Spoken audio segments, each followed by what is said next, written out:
বন্ধুরা, আমাদের নতুন গল্পে তোমাদের স্বাগতম। একটি বাড়িতে একজন বয়স্ক মহিলা একজন লোক বাস করত। তাদের কোনো ছেলে মেয়ে ছিল না, তো তাদের ঘরেরই উল্টো দিকে একটা রুম ফাঁকা ছিল। তারা ভাবে তাদের পরিস্থিতি যেহেতু খুব একটা ভালো না, তাই তারা ঘরটি ভাড়া দেবে।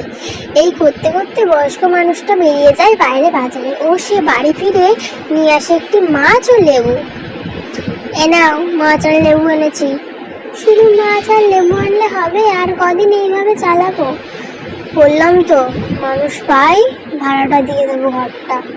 কথাবার্তা হোক, আমাদের আর অভাব থাকবে না। সেই তুমি লেবুটা খাও, আমি মাছটা বসাই। আর ভালো লাগে না?